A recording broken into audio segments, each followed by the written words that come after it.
sama ruwa ƙasa ruwa. Aye sama ruwa ƙasa ruwa. Subhana Amarya. Assalamu alaikum. Alaikum salam.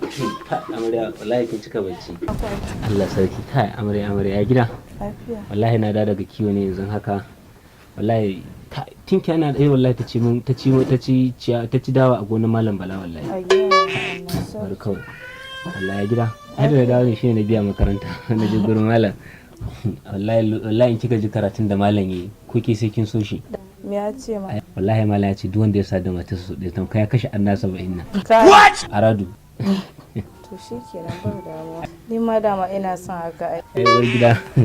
Wallahi mu shiga daga ciki kawai zai fi Baby zo mu je karkada mu je gida away driving like 30 the waist baby ta sani na jike shi.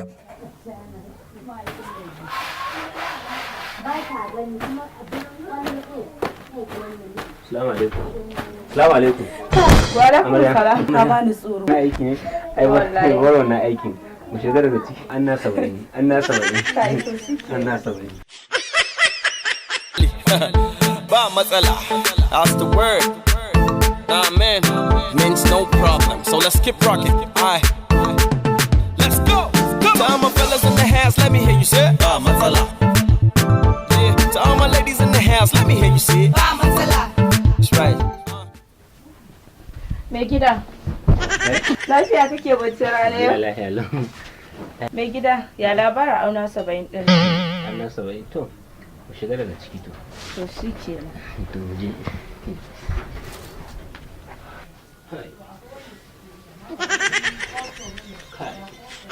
Mai gida. Ina za ka? Tahiya na kai. Zuwa ina. Wallahi waje na ɗaya naka tahiya. To ya labarin auna 70 din. Anna 70? Kullum na kashe Anna 70? Eh. Wallahi ban iya wagga aiki. A gaskiya kai rago ne ba zan boye Eh ba. na ji ni ragon ne wallahi ban iya ba.